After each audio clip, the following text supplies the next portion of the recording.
नमस्कार, मैं जानिश और आप देख रहे हैं भारत रफ्तार। पिछले साल लोकसभा चुनाव में बीजेपी को पूर्ण बहुमत नहीं मिला था। पार्टी 240 सीटों पर अटक गई। इसके बाद बीजेपी के लिए राहत की बात यह रही कि उसने हरियाणा, महाराष्ट्र और दिल्ली के विधानसभा चुनाव में प्रचंड जीत हासिल की।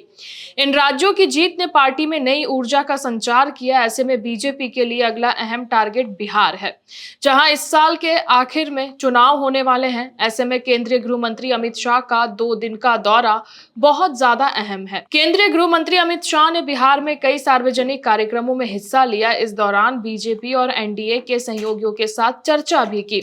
वहीं अमित शाह ने बीजेपी के 84 विधायकों में से प्रत्येक को अगले 6 महीनों के लिए बूथ प्रबंधन पर ध्यान केंद्रित करने का काम सौंप दिया है। इस काम में बीजेपी के पदाधिकारी की सहायता ली जाएगी। वहीं बिहार बीजेपी के नेताओं के साथ बातचीत में अमित शाह ने कहा कि पार्टी को उन बूथों पर फोकस करने की जरूरत है कि जहां बीजेपी के पारंपरिक वोटर बिल्कुल भी नहीं है। बता दें कि कुछ ऐसा है कि बीजेपी ने महाराष्ट्र विधानसभा चुनाव के दौरान किया था, जिसके पार्टी को बड़ा फायदा मिला है।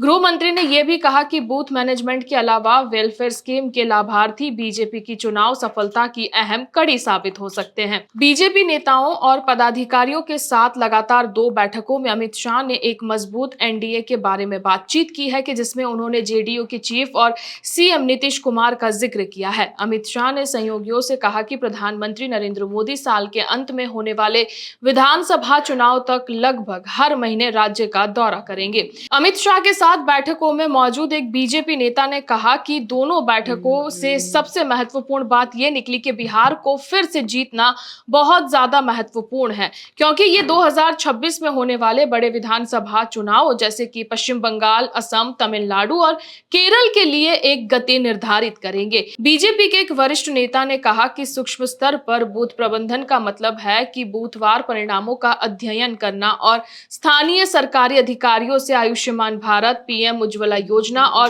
पीएम आवास योजना जैसी लाभकारी योजनाओं को लागू करवाकर मतदाताओं को वापस जीतना है। वहीं आंतरिक बैठकों में अमित शाह ने कहा कि महाराष्ट्र में 21% बूथ ऐसे थे कि जहां पार्टी को अतिरिक्त वोट मिले, कि जिससे उस राज्य में लोकसभा की संख्या में गिरावट देखने के बाद उस महीने के बाद विधानसभा चुनाव में वापसी करने में भी मदद मिली।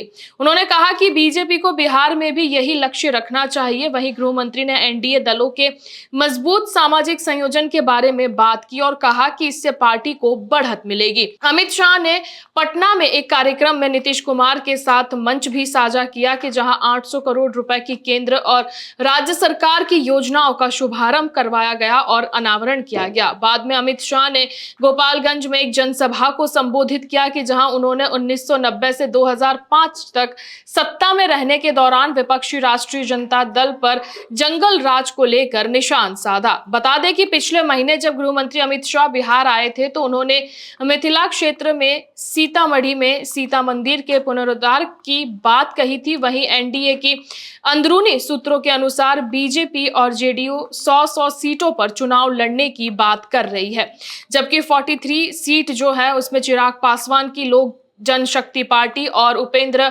कुशवाहा की राष्ट्रीय लोक मोर्चा जैसे छोटे सहयोगियों के लिए छोड़ दी गई है।